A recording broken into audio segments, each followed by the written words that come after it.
అందం, ఆరోగ్యం, ఆత్మవిశ్వాసం అనూస్తో సాధ్యం. ట్రాన్స్ఫర్మేషన్ సర్వీసెస్ పైన ఫ్లాట్ 50% డిస్కౌంట్. అనూస్ సిన్స్ 1982. నమస్కారం.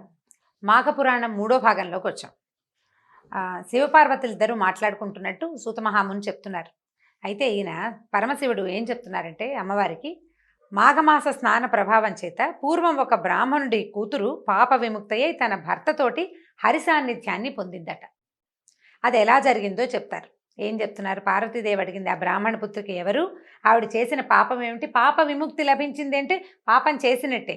ఆమె చేసిన తప్పు ఏమిటి, ఏం తప్పు చేసింది, ఆమె ఏ తప్పు నుంచి ఆమె విముక్తిని పొందింది అని పార్వతీదేవి పరమశివుడిని అడిగిందట. అడిగితే ఆయన చెప్తున్నారు పరమేశ్వరుడు ఏం చెప్పంటే, పూర్వం సౌరాష్ట్ర దేశంలో బృందారకం అనే గ్రామంలో సుదేవుడు అనే బ్రాహ్మడు ఉండేవాడు. ఈయన చాలా ఆచారవంతుడు, వేదశాస్త్ర పండితుడు. ఆ కాలంలో ఏంటంటే పండితుల దగ్గర శిష్యులు ఉండేవాళ్ళు. బాగా పండితుల్ని రాజులు పోషించేవాళ్ళు. చాలామంది అక్కడి నుంచి ఇక్కడి నుంచి విద్యాభ్యాసానికి వచ్చేవాళ్ళు. విద్య పూర్తయ్యాక విద్యార్థులు వెళ్ళిపోతూ ఏదైనా గురుదక్షిణ ఇవ్వగలిగితే ఇచ్చేవాళ్ళు. గురుదక్షిణ వాళ్ళు ఇచ్చినా ఇవ్వకపోయినా రాజు ఈ గురువులని పోషించేవాడు. అప్పటి కాలంపు లక్షణం అన్నమాట అది. ఇట్లా ఎవరు పాఠశాలలు నడిపిస్తారో వాళ్ళకి భోజన సదుపాయం రాజ్యం నుంచి వచ్చేసేది.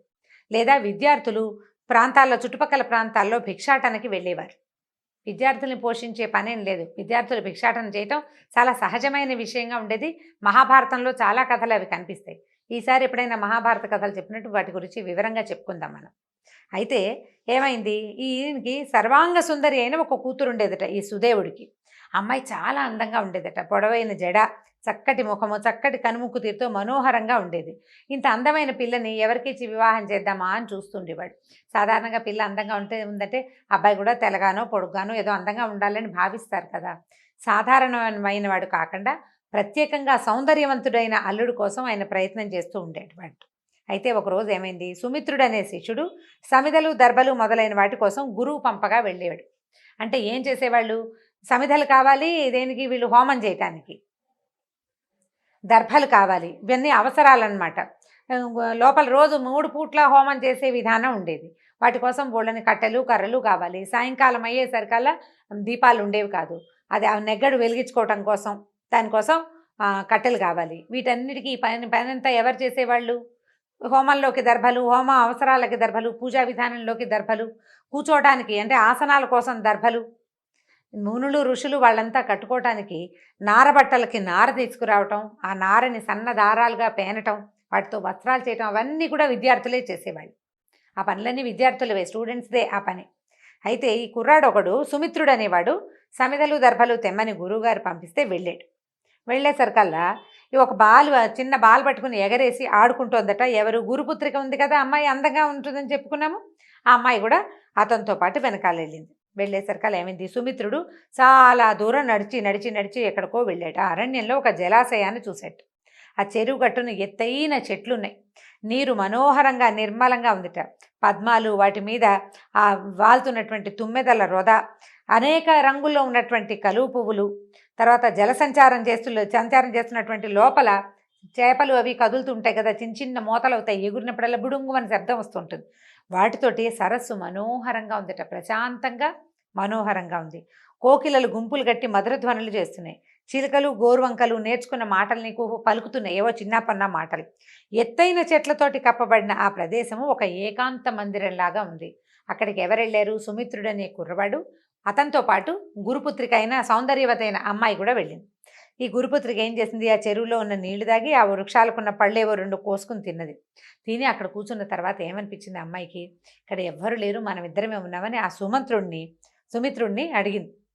నేనంటే నీకు ఇష్టమైన అడిగేసరికల్లా, మనుష్య సంచారం లేదు, ఇక్కడ ఏకాంతంగా ఉంది, మన ఇద్దరం ఇక్కడ ఏం చేసినా ఎవరికీ తెలియదని అడిగిందట. అడిగేసరికల్లా, నువ్వు నాకు నచ్చావు, నేను కూడా నీకు నచ్చితే మన ఇద్దరం ఇక్కడ హాయిగా ఎంజాయ్ చేద్దామని అడుగుతోందనమాట అమ్మాయి. అంటే ఇప్పుడు ఏకాంతంగా ఎక్కడికైనా వెళ్తే ఇలాంటి ఆలోచనలు వచ్చే అవకాశం ఉంది. ఏ కాలమైనా ఈ పోయే కాలం వస్తూనే ఉంటుంది.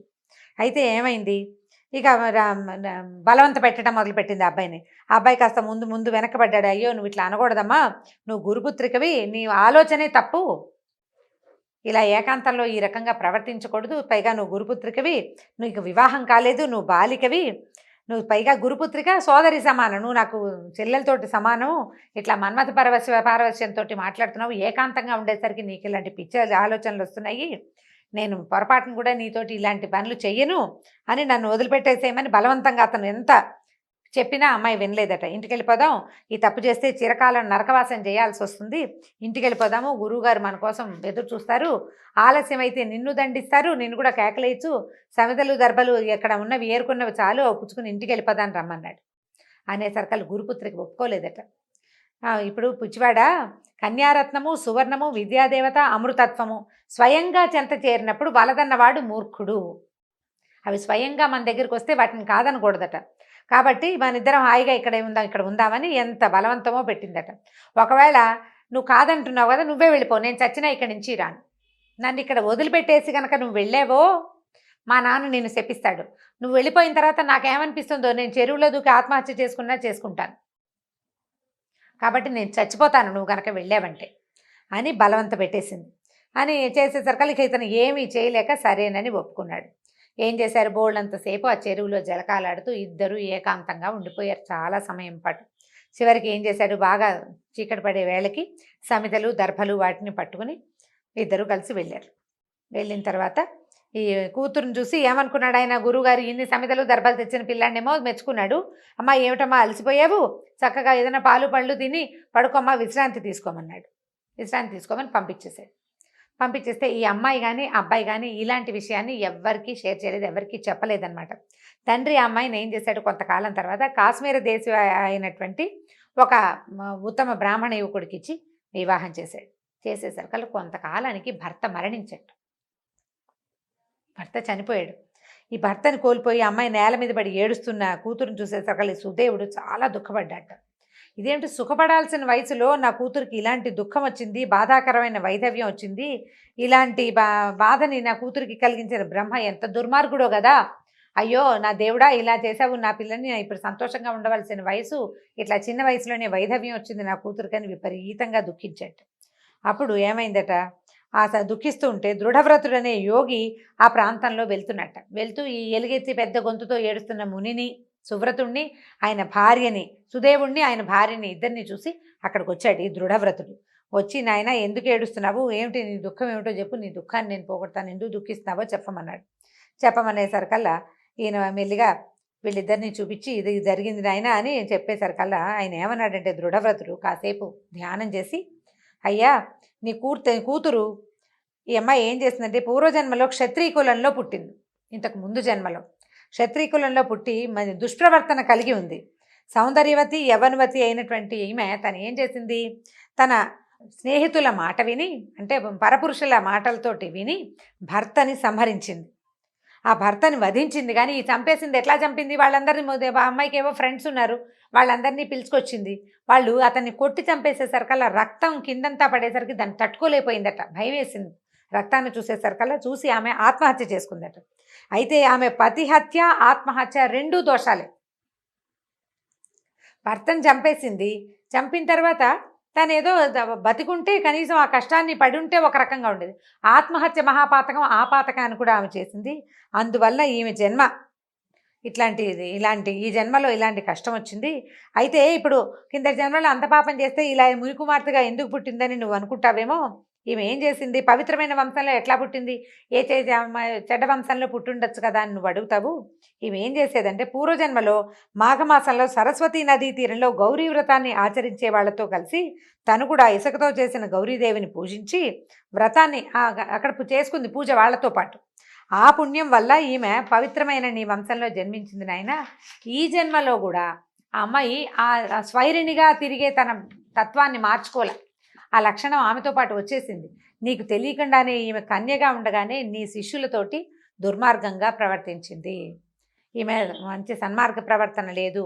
నువ్వు వివాహం చేసే నాటికి ఈమె కన్య కాదు, ఆమె కన్యత్వాన్ని కోల్పోయింది.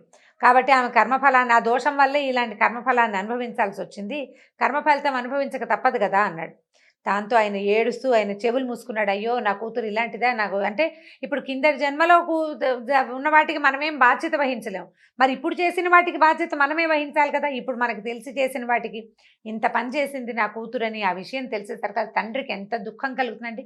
కూతురి దుశ్చరిత్ర తెలుసుకోవడం కంటే కష్టమైన సంగతి ఇంకోటి లేదు తండ్రికి. తన కూతురు బంగారు తల్లి అనుకుంటాడు ప్రతి తండ్రి. దాంతో ఆయన విపరీతంగా ఏడ్చాడు. ఏడ్చేశాడు. అయ్యో కిందటి జన్మలో పతిహత్య ఆత్మహత్య చేసింది. ఈ జన్మలో ఏమో తనకి సోదరతుల్యుడైన తన నా శిష్యుడితోటి ఒక దుర్మార్గానికి తలపెట్టింది అని ఎంతో దుఃఖించాడు. అప్పుడు ఏం చేశాడు, దుఃఖం తీరిన తర్వాత ఆ యోగికి నమస్కరించి ఏమడిగంటే, తండ్రి నా కుమార్తె చేసిన పాపం ఎలా పోతుంది, ఆమె భర్త ఎలా బతికొస్తాడు, దయచేసి చెప్పమన్నాడు. అనేసరికల్లా అప్పుడు ఆ యోగి అన్నాడంటే, ఏమన్నాడు విద్వాంసుడా, నీ కుమార్తె చేసిన పాపం పోవటానికి ఆమె మాంగళ్యం నిల్చున్నట్లుగా చేయటానికి ఒక ఉపాయం ఉంది. ఏం చేయమన్నారు, మాఘమాసంన ప్రాతస్నానం చేసి నదీ తీరమున కానీ సరస్తీరమున కానీ ఇసుకతో గౌరీదేవిని చేసి షోడశోపచారాలతో పూజించవలను. సువాసనులకు దక్షిణతోటి ఆ గౌరీదేవిని సమర్పించవలను. అంటే ఇసుకతో చేసిన గౌరిని సువాసనులకి సమర్పించాలట, పూజ చేసిన గౌరీదేవిని. ఈ విధంగా ప్రతిదినము చేయించు ఈ అమ్మాయితోటి. ఈమె భర్త తిరిగి జీవిస్తాడు, ఈమె పాపాలు నశిస్తాయి. మాఘశుద్ధ తదీనాడు 2 కొత్త చేటలు తెచ్చి వాటిలో చీర, రవికెలగుడ్డ, ఫలపుష్పాదులు, పసుపు కుంకుమ మున్నగున్నవి సువాసిని అలంకారాలని ఉంచి దక్షిణ తాంబూలాలతో వాయనాన్ని ఉంచి సువాసిని పూజ చేసి ముత్తైదువులకిచ్చి 7 మార్లు ప్రదక్షిణ నమస్కారాలు ఆచరింపు చేయము. ఆ సువాసినికి షడ్రశోపేత భోజనం పెట్టి గౌరవింపవలను. మాఘమాసమున ప్రాతకాల స్నానముల చేతను పైన చెప్పిన వ్రతాచరణము చేతను ఈమెకు పాపక్షయము కలుగును. భర్త పునర్జీవితుడై మాంగళ్యము నిల్చును. మాఘస్నానం చేసిన విధవరాలు విష్ణులోకాన్ని చేరుతుంది. మాఘస్నానం చేసి గౌరీవ్రతం ఆచరించిన సువాసిని తన మాంగళ్యాన్ని నిలుపుకొని చిరకాలము సుఖించును. ఇంకా పిచ్చివారు మూర్ఖులు మాఘస్నానం చేసినచో వారెట్టివారైనను ప్రవాహం నొందంటే వారి అను ప్రవాహం నొంది చిరకాలము సుఖించి అంటే హరి అనుగ్రహాన్ని పొందుతారనమాట. ఎలాంటి వాళ్ళైనా పిచ్చివాళ్ళైనా కూడా వాళ్ళకు కూడా హరి అనుగ్రహం లభిస్తుంది, చిరకాలం భూమి మీద సుఖంగా ఉండి పుణ్యలోకాల్ని పొందుతారని చెప్పి యోగి వివరణగా చెప్పి తన దారిని తను వెళ్ళిపోయాడు. ఈ సుదేవుడు ఏం చేశాడంటే యోగి మాటలు నమ్మి తన కుమార్తెతోటి మాఘ స్నానము, గౌరీ పూజా విశిష్టమైన కాత్యాయని వ్రతాన్ని భక్తి శ్రద్ధలతో చేయించాడు. కాత్యాయని వ్రత మహిమ చేత సుదేవుని కుమార్తె పాపములు పోయి ఆమె భర్త పునర్జీవితుడాయను. ఆమె చిరకాలము తన భర్తతో సుఖించి తన తల్లిదండ్రులతో భర్తతోనూ కలిసి దేహాంతమున వైకుంఠము చేరును. కావున మాఘమున ప్రాతకాల స్నానము నదిలో గాని సరస్సున గాని కాలువలో గాని చేసి తీరమున శ్రీహరిని గాని గౌరిని గాని అర్చించిన వారు ఈ సుదేవుని పుత్రిక వంటి వారైనను ఇహమున సర్వసుఖములను పొంది పరమున వైకుంఠవాసులగుదురు సుమా అని శివుడు పార్వతీదేవికి మాఘస్నాన విశేషమును మహత్యమును వివరించెను. ఈ రకంగా ఈ శివపార్వతులిద్దరి సంవాదంలో ఈ సుదేవుడనే ఋషి కుమార్తె ఎలా తన భర్తతో కలిసి విష్ణులోకాన్ని పొందిందో చెప్పబడింది. దీంతో 3వ అధ్యాయం పూర్తయిందండి. రేపు మళ్ళీ 4వ అధ్యాయంతో కలుసుకుందాం. నమస్కారం.